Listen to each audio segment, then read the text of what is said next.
WFM 91.7.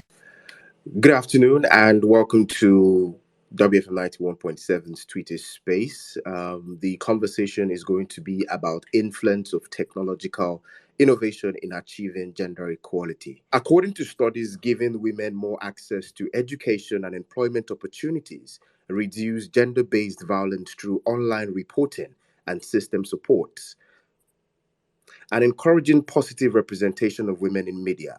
Digital technology has the potential to contribute to a more gender equal society, and this brings up the question of how to ensure that digital technologies are developed and implemented with a gender sensitive approach to avoid perpetuating existing gender inequalities. The big question here is, can digital technology help create a more gender equal society? And how are technological innovations empowering women? These questions and more are what we're going to be talking about today on this Twitter space today. My name is Daniel Adaja, broadcast journalist, and in celebration of the International Women's Day, Women Radio WFM 91.7 is hosting the Men's Conversation 4.0. Welcome to the Men's Conversation 4.0 Twitter space brought to you by Women Radio 91.7. Well, um, we have men who believe in the future of our nation and the significant contribution that women can make in the world at large if allowed to sit at the decision table and speak for women and their families. The theme for this year's International Women's Day is Digital Innovation and Technology for Gender Equality. And we'll be discussing influence of technological innovations in achieving gender equality, emphasizing how important technology is to advancing women's rights and the need to close the widening gender gap in the digital space and its impact on women from women's empowerment prospect to online safety. Women may be excluded from technological advancement due to differences in access to economic resources and knowledge, as well as gender norms and perspectives of technology and perceptions of technology. Now, today we have notable men in the tech industry to speak on technology and how it can influence gender equality. Well, I'm going to introduce our guests one at a time, and they are all here. Fantastic, which is great that we have all our guest speakers right here. I'm going to start off with Adebayo Adedeji, the Group CEO of Waka Now. Thank you for joining this Twitter space. All right.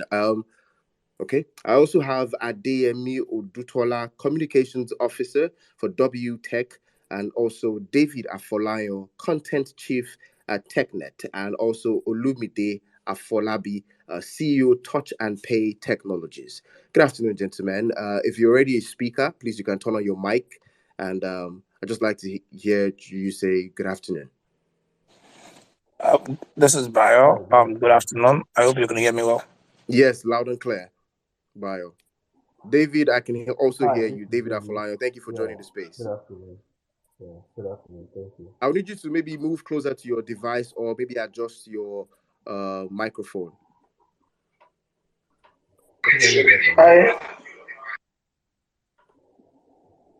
It's a lot better, but I think it can still get better.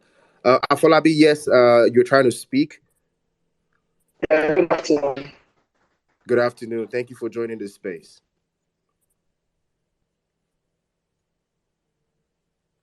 All right, great. So I'm going to start with this question. Please, can we make Waka Now an admin? Yes, Waka Now is already here. The CEO of Waka Now, the group CEO of Waka Now is here on this space. So please, kindly make the Waka Now a speaker also. Now, we start off this conversation, gentlemen, with getting, in light of the International Women's Day, it would be nice for us to know the percentage of women that you have in your organization who are active in the digital or tech space. Let me start off with Bayo.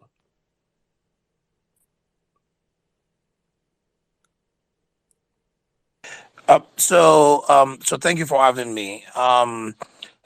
For us, it's kind of difficult to break our organization down into tech and non-tech, Okay. because oftentimes even the folks that work in customer service, what they do for us is the conversion of offline customers to a digital platform, basically, being able to use technology in a small bits to convert an offline customer. And if I do that, and I look at across our organization, we're 65% women and 35% men. In our 65% women. Yes, correct. Um, Amazing. in our organization. And this cut across our leadership team. And I mean, when I look at the leadership team of Waka now from let me just say from vice president and up, it is 50-50 women to men in our organization. And that's what happens in our organization from a leadership standpoint. That is amazing to see what your organization is doing. Just to a follow-up question on this, you said that so you have women within Waka now who are heading teams. Correct. A lot of teams. That is, The CEO of Waka Now Nigeria is a woman. yeah, Uh, amazing. the CEO of Waka Now Nigeria is a woman. The vice president for the African expansion, the West African expansion, is a woman. The head of commercial is a woman. The GM for operations is a woman. The VP, Gbemi Olagbegi, is also part of our team. She's VP marketing. And so on. The head of the country manager for our Dubai business is a woman. The head of our corporate operations business is a woman. The head of there are women across our entire organization from top to bottom. It's very pleasing to hear how much Waka now is being inclusive with regards to women representation in the organization. Let me come to David Afolayo, content chief at TechNet. Is it possible if we get a percentage of women who are in the tech or in the digital space that work with your organization, David? Well,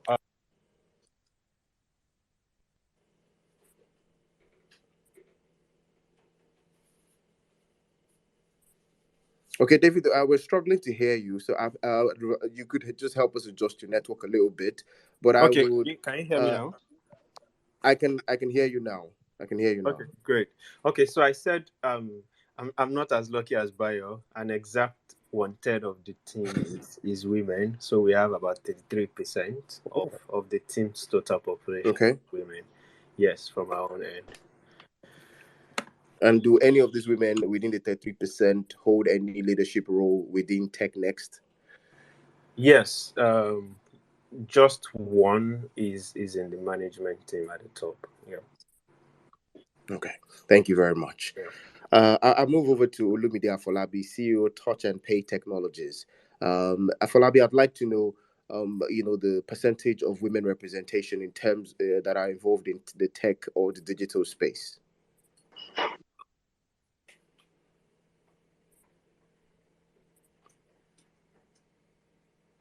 Hello, Afolabi. All right, well, we try. Afolabi tries to get back into the conversation. We're still waiting for Adeyemi Odutola, the communications officer of WTech, to join this conversation. If you're just joining this conversation, we want to say thank you for joining this Twitter space. It's the Men's Conversation 4.0, and we're discussing influence of technological innovations in achieving gender equality. Afolabi, if you've been trying to speak, I'd like you to know that your mic is mute, so please unmute your mic. So in TAP, Touch and Pay, we are about 43%. We have about 43% women. Oh, great. Can you?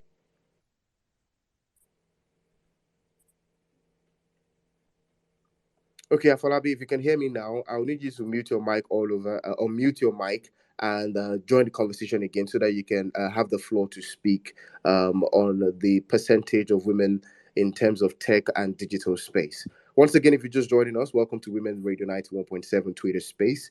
The conversation is influence of technological innovation in achieving gender equality. My name is Daniel Adaja. We would open the floor as the conversation progresses for anyone who is listening on the Twitter space. And if you're listening on radio also, we'll definitely open the phone lines for you to contribute to the conversation. You can call the studio line when we open the lines. You can save it up right now. 07000 917 917. 07000 917 917. kindly send us a text or a WhatsApp message to 0703 175 6537. 0703 175 6537. All right. Let me start off with bio. Now, from your perspective, what have you identified to be the issue with regards to the wide gap in terms of the digital space and women representation? Bio.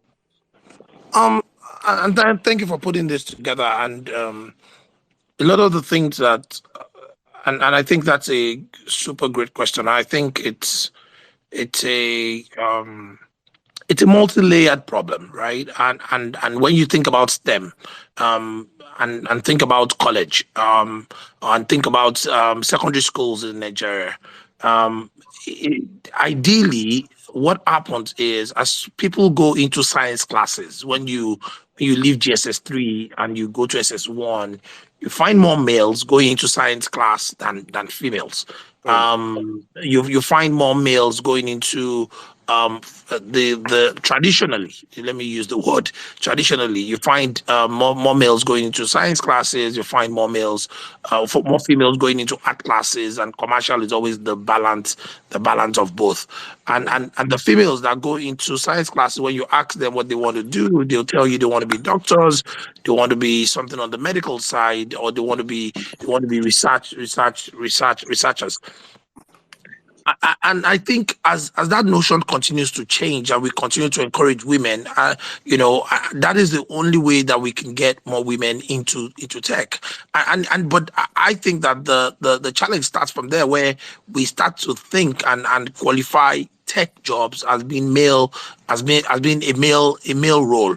And that is one of the challenges that we have in getting women into tech. Now, aside that, when you get into training programs and get into things like that, there are more male affinity, and they don't have enough female affinity to drive more women into tech. Um, those are some of the traditional fundamental problems that typically happens, and also interest, and the way we sell jobs. Across the world, some jobs have just been qualified as a male job, and some Yeah. jobs as a female job, and that has not helped to encourage young women, young men, young women rather, to get into those fields. Also, representation, historical representation. Yeah. Sometimes you take on a profession that you see someone that looks like you, that you want to be like.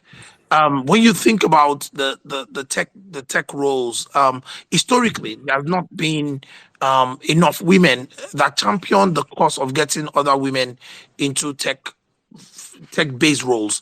Um, Mm. and because there was no representation for them, and most of the successful men in tech, most of the successful people were men in tech. So it was easy for a man to say, no, you know what, I want to be like that guy, I want to be like that. And the women had other professions that they excelled at. In Nigeria, for instance, you find out that back in the days, most of our teachers were women, and those were the things that was more attractive, because those were the Yeah. things that you could see as a visual representation. But Mm. but thank God that the world is changing, and the world is evolving. And as the world evolves, and as we find more women in tech, and examples for women to embrace, it's starting to change the world. I hope that helps to answer.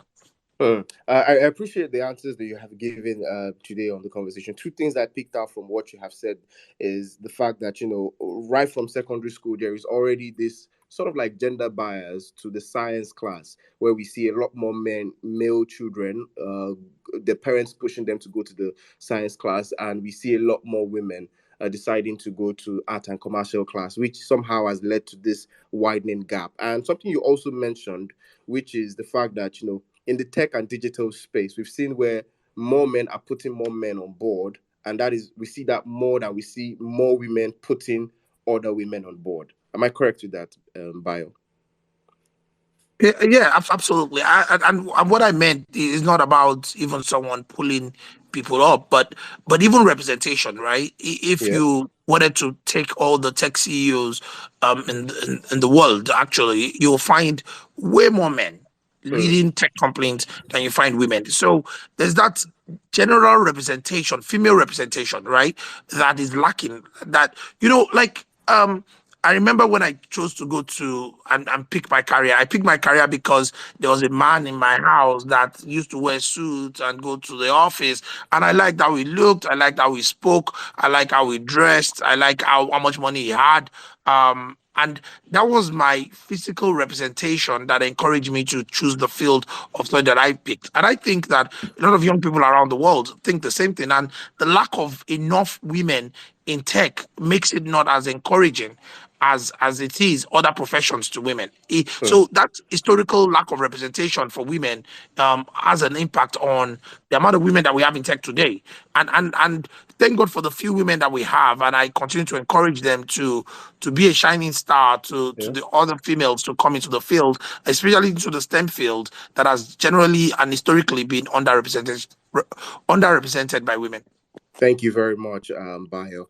Afolabi, I want to be sure that I have you now. Can you please unmute your mic quickly? Yeah. Thank you very much. So, Afolabi, Okay. let's start off with the first question again, which is can you give us a percentage to the women representation in your organization, which is Touch and Pay Technologies?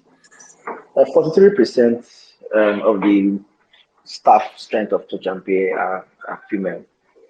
Okay. And on the management team, I think it should be 50-50.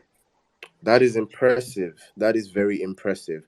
All right, let me stay on you, Afolabi, and put this question across to you, which is: do you think that technology-focused organizations have concerns about employing females or women in their organization? So for me, I think tech is one field that should be unbiased. And the reason is because it's mostly about skills. Most of the tech interviews that I've been part of, I've not really seen people ask you, can I see your certificates? Did you come out with first class? More than they want to see what work you've done, how good you've been, what project have you been involved with, and your character and all that. So it's a sector that is open to everybody, and that's why you can see a lot of young people, a lot of there is a word that qualifies minorities exactly, in the field.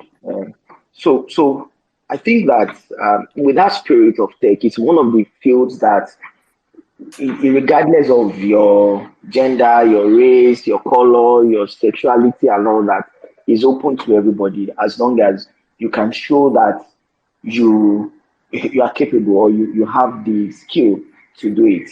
Because most times when you're talking about technology, some skills are highly specialized that you don't even have the time to be wondering, is this person a man or a woman, or has this person qualified themselves to be something else? You don't care. You just want to be able to cope with it and get the work done. So as far as tech is concerned, I think we've seen a lot of women play a big role now, and I think that is going to continue in the future, where we will have a lot of women, playing a very key role in tech. Thank you very much, Afolabi. David. Yep, I can hear you. Yes. I want you to also answer the question on in terms of employing females. Do you think at employment at a certain level, when recruitment is ongoing, does it boils down to whether you're a male or a female in the tech industry? Just to follow up on what Afolabi said, I think the tech space is one of the few spaces across the world that is an equal opportunity provider for everyone, irrespective of your background, your gender, or your financial state. The question is, can you really do the job? And we've employed a couple of people in TechNext. I've seen people ascend to very significant roles across the ecosystem in Nigeria, and and most of them are female. So there is really no barrier for that, as far as I know. Just to indicate here, for instance, the country manager for Google in Nigeria is a woman. The country manager for Microsoft in Nigeria is a woman. We have a lot of Nigerian women that are doing fantastic work in different big tech companies across the world. Talk about Twitter, talk about Spotify, talk about Netflix. And Yeah.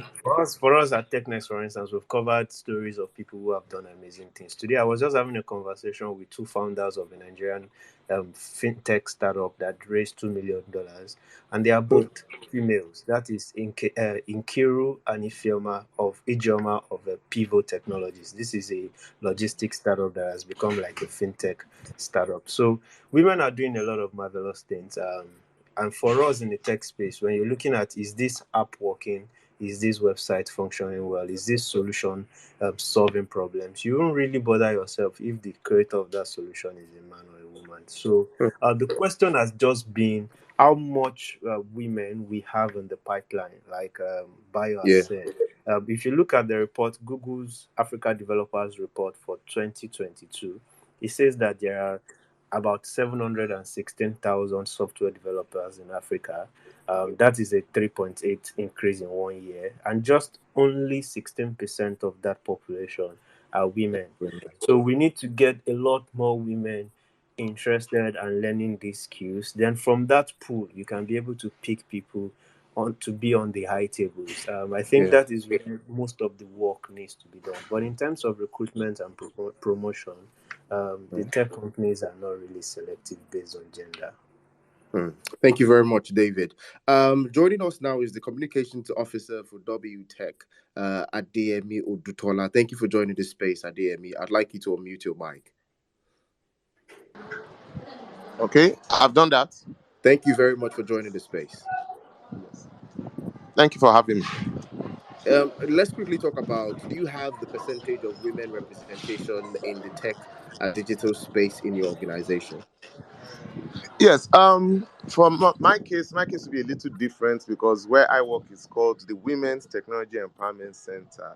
It was founded by a woman, and our staff strength is majorly female. As our full-time staff, it's 80% female. Yeah. And our volunteers out there across the country, they're about 50% female. That's incredible. Yes. So we are doing well in terms of female representation. Why you are having a man speak to you now, because we preach inclusion, so we practice what we preach. That's why you have a few of us being men in the organization. Yes. Absolutely. I agree. Thank you. Yes. All right, please just stay. I want you to quickly speak on, the education sector. You have the opportunity of working with more women. The organization you work with has a lot more women. Now, when we see very few females being engineering students. In my time in the university, I would see the engineering department of about 50 male students and just 2 female students. And this has been linked to a lot of the reasons why we've not seen a lot of girls. And David and Bayo gave reference to this while they were speaking. How can we change this narrative of, having more girls taking the science, technology, engineering, and mathematics as the major course they take in secondary school? Okay, thank you for that. Well, it's a long journey that we have to correct, starting from primary school. The subconscious positioning of an engineer is mostly male, and in the books. So from there alone, you start to put it in the minds of these kids that, engineering is something for males. We also position it as heavy lifting jobs, things that has a lot of risk, even though the tech space doesn't have that. But the positioning of it altogether from an early stage is quite an issue that has to be corrected in earnest. Yes. So from there, we also have to move to the levels of stereotypes where we start to tell girls, as in on the cultural level, from the family level and neighborhood level, that engineering is for girls. How many for boys? Sorry. How many girls do you see doing it? It's this, it's that. It's quite tasking. You might stay 5 years. You want to quickly go to school and quickly come out so you can get married and start having kids. So all these stereotypes are things we need to correct. for one, at our summer camps, we've been able to actually inspire a lot of girls to consider jobs in tech. And thankfully, we have lots of them who have gone to school and gone on to practice, because after actually inspiring them to even studying in the university, the next challenge is having them to stay on, which many of them don't. So, so there are different levels of stereotypes and challenges that has to be checked by the system. So our educational system from primary to tertiary has to put in very specific structures in place to guide this process, so as to make sure we change the tide. But I can say that from what we have been noticing, the tide is quite changing, but not as fast as we should. Another thing is the positioning of the profession is still not good enough for it to appeal to both males and females. What do you mean by positioning? I'd like for you to elaborate. Positioning, sorry, I'm using my marketing term. That's making the perception to the public of the profession look appealing to both sexes. You know, you just see most tech people dressed in gym shirts and jeans, and you know that's for me it might not be not the regular shirt and tie and suit. So it doesn't look too attractive. For example, many of these big, the well-established tech companies like Facebook, the rest, most of the founders are male. Though you have many top women in top executive positions there. So we still need to have more stories to really inspire these girls to want to do so and have it more appealing to them. So just before I ask you to maybe mute your mic, I want you to quickly speak on how we can take the conversation and advocacy of STEM to schools in rural communities, and also what kind of investment or investing should be done for rural communities, so that we can bring a lot more of these girls from rural communities the enlightenment that tech has to offer. Okay, yes. So one thing I have noticed is that the government can't do everything. We need to also encourage the private sector to come in. For instance, there was a foundation that approached us to do a project in Abeokuta North. That's the Joga Relay. They invited us. One of their major problems then was that the teen pregnancy in schools was just too high.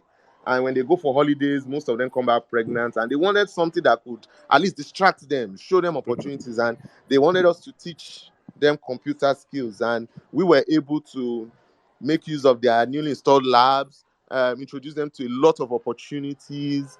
And guess what? The teenage pregnancy for that year plummeted by almost 80%. So I think, yes, so we need more private organizations to also come in to support the efforts of government to do rural education of girls, because it is doable nowadays. We have one or two networks that are far-reaching into our rural and semi-rural areas, which we can teach the girls. And the girls were very encouraging. They pick skills so fast, just like their counterparts in the city. So my advice is we need to have more partnerships across board to support that effort, not only just leaving it to the government.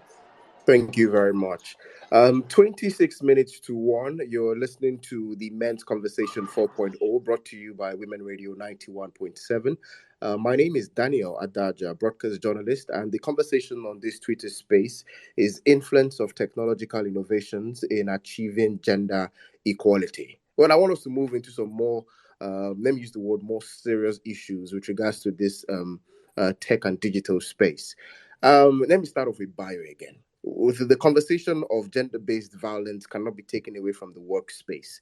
And as we discuss this and bringing more light to the digital space, how can we ensure that the digital space is free of violence and abuse? And maybe what mechanisms can be put in place to hold organizations, workers more accountable to deal with the issues and every forms of harassment and discrimination? Bayo. I think this is not even gender based. I think it's about having an equitable organization, right? Okay. across board. And for me, I remember when I joined Waka now, some of the things that I first did was an open door policy. The ability for people to communicate up and down the organization, and not just to HR. I think sometimes we put too much burden on HR as leaders and try to absorb ourselves of that leadership responsibility. So instead, what we did at my organization is create a culture where you can speak to your skip level, not just your manager. You can go to your skip level. You can send anonymous emails. We have anonymous email inboxes where you can just create an email address and you can email. People inbox me all the time on Instagram or Facebook or even Twitter and send me stuff using a dummy account and tell me, hey, this is going on. I don't know how to report it. But creating that culture where people feel comfortable to talk. Number one. Number All right. two. Okay, sorry, Sorry. I want to pause your thoughts there, but you just spoke about how was cases of maybe a staff reporting something anonymously handled in Wakana? Simple. Number one, we launch an investigation. We want to confirm that what they've said is correct, and we don't go out and we're very careful. Number one, it depends on the gravity of what has been accused. Yeah. If the gravity of what has been accused is very severe, I would think it can impact people's mental health or work. We immediately make changes, right? While we investigate, right? We move if it's a manager subordinate relationship, we move the manager. We send them out on some course or something that takes them away from the office or move them to a different division on a special project. We do something that does not allot anything while we continue to investigate, right? That is an immediate action that is taken based on the gravity of what has been accused.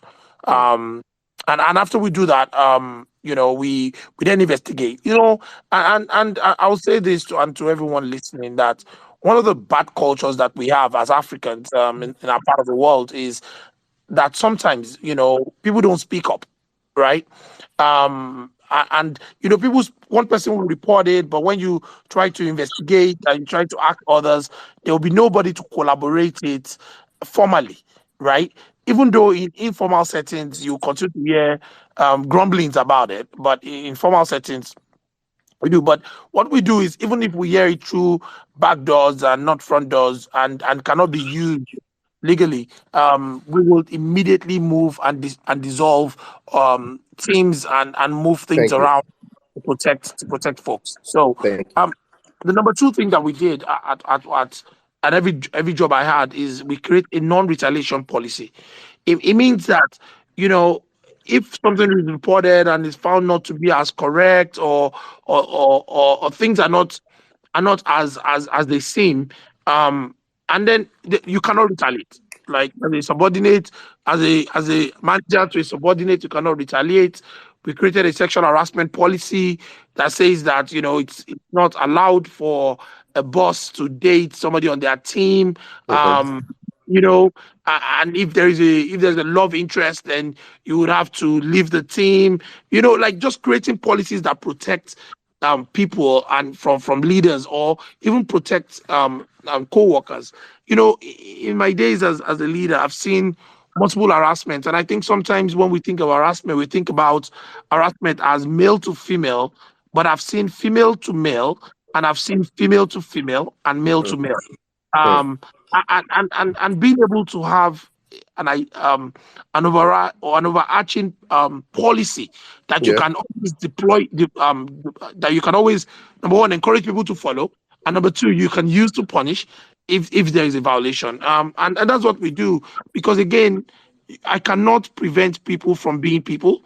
What we can do is to make sure that there is a punitive punishment if you decide to flout any of the policies that we've implemented. Thank you very much, Bayo. And everyone is answering.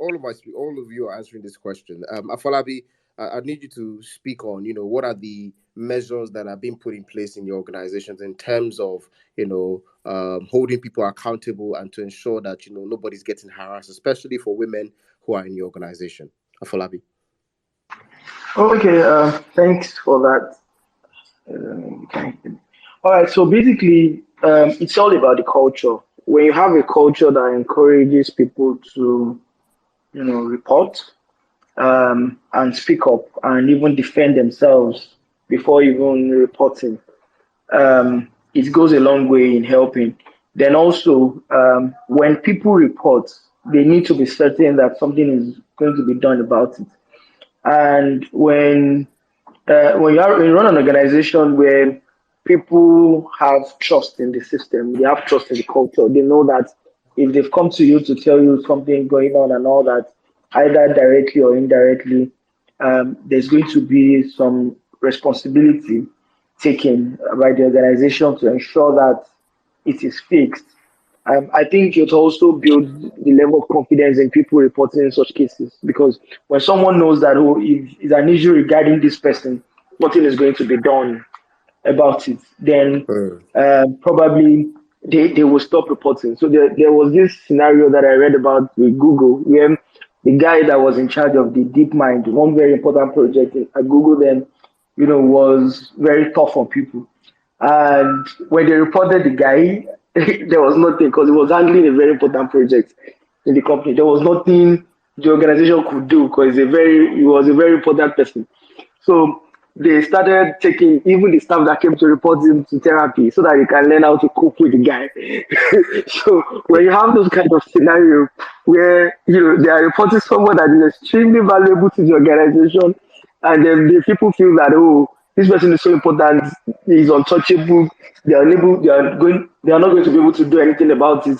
It skewed the whole perception of it. But when they trust your culture and they Yeah. know that no matter what, something is going to happen, I think it encourages people to speak up more.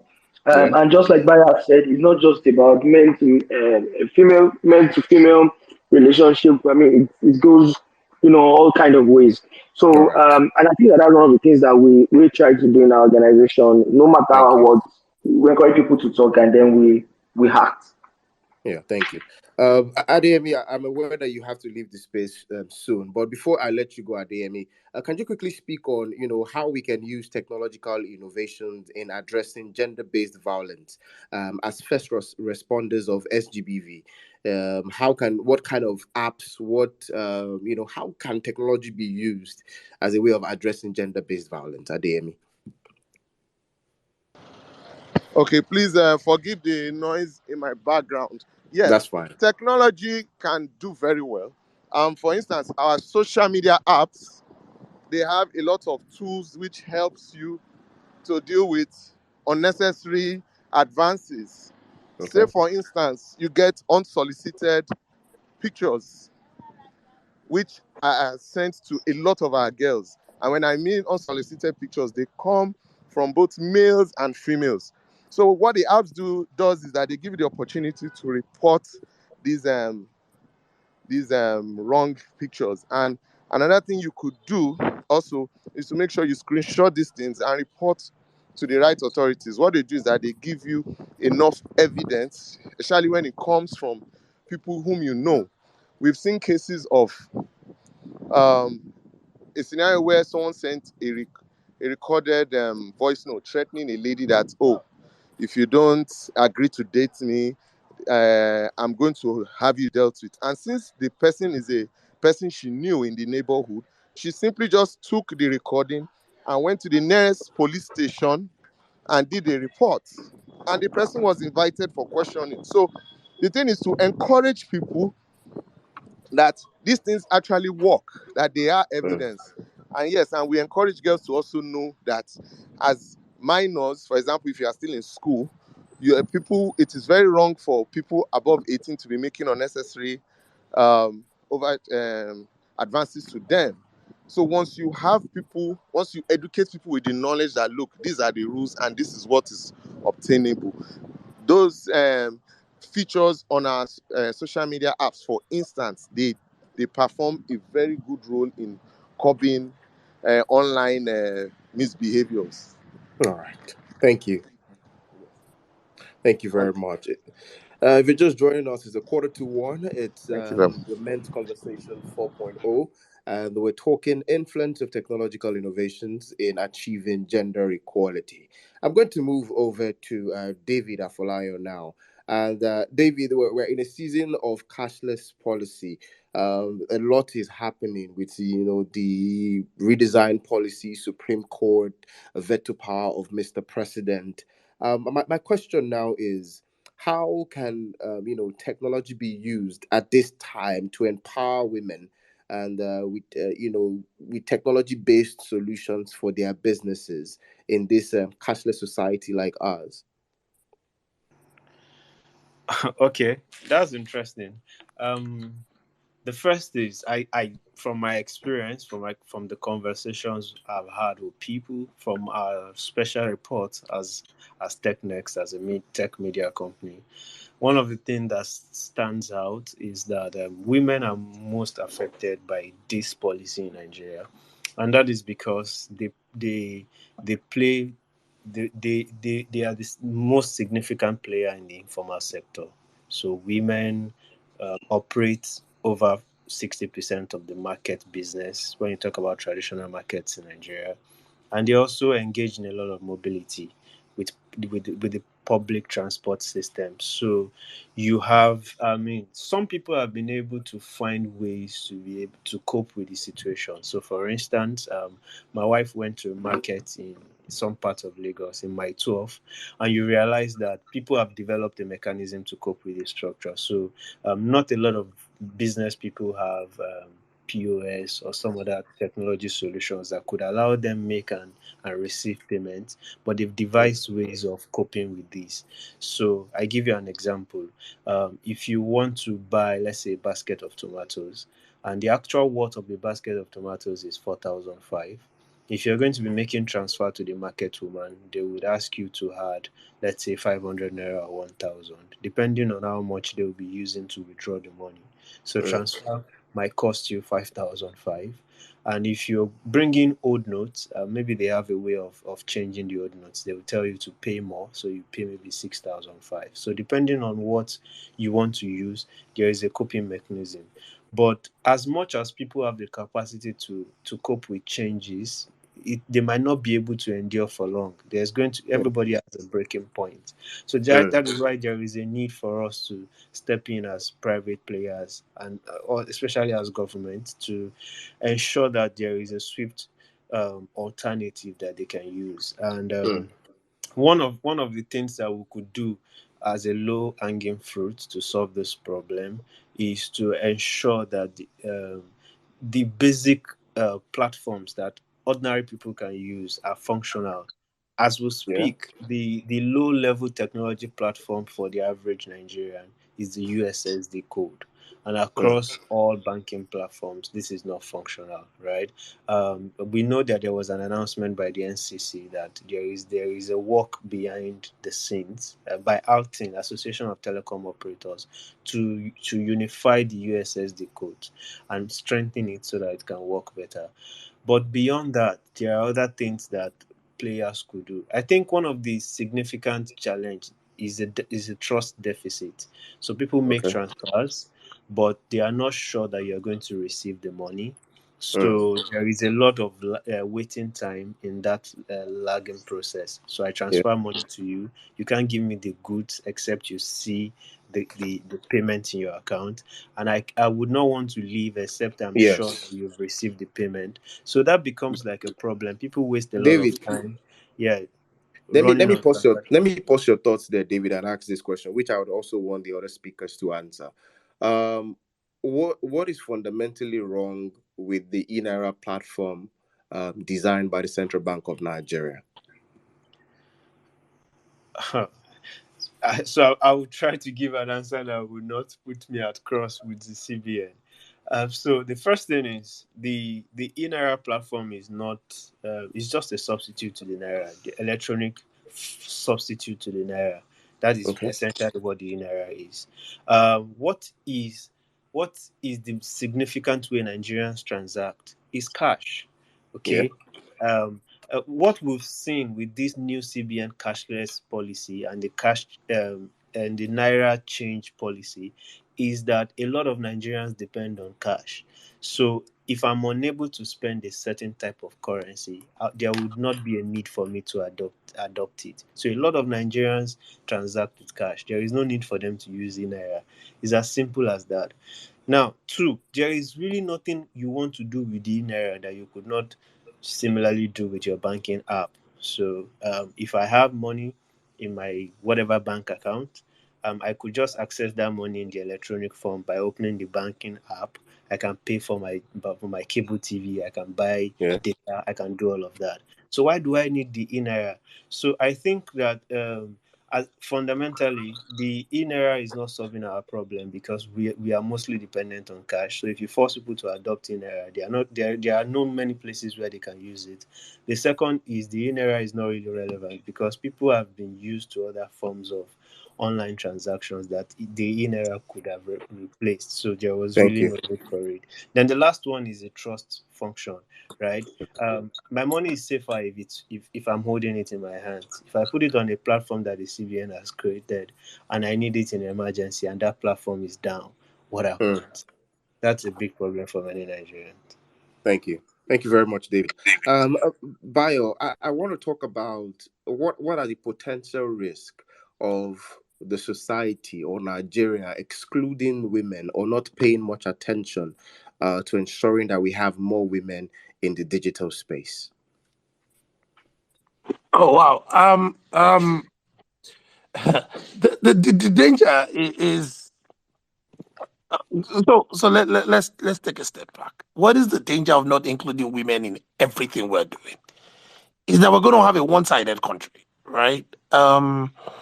And we've seen where that has gotten us to in the past, right? It has gotten us not too far.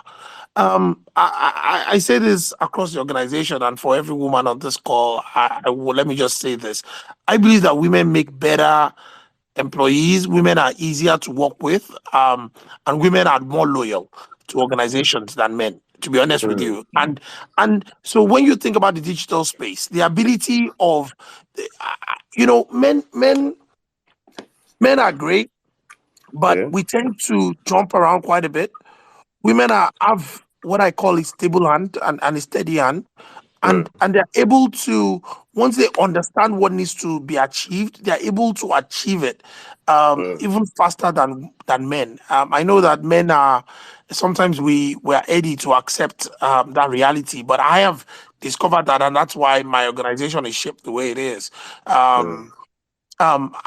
So the danger is that we will continue to have big solutions. We'll continue to have we will not have a fully developed society, as it were, if we continue to exclude women.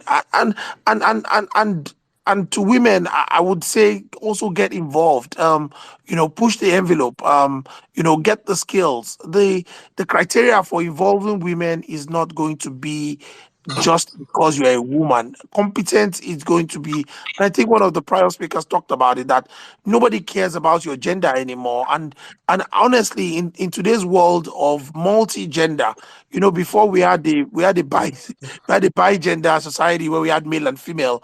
Now we Yeah. have multi-genders, right? We have the trans, we have the she, it, they. The We have people LGBTQ identifying as community. animal, even beyond the LGBT, and people identifying at all types of things, where gender is becoming a secondary notion, that competency is going to be what comes first. And as we find more competent people, female, I think the world is ours for the taking together.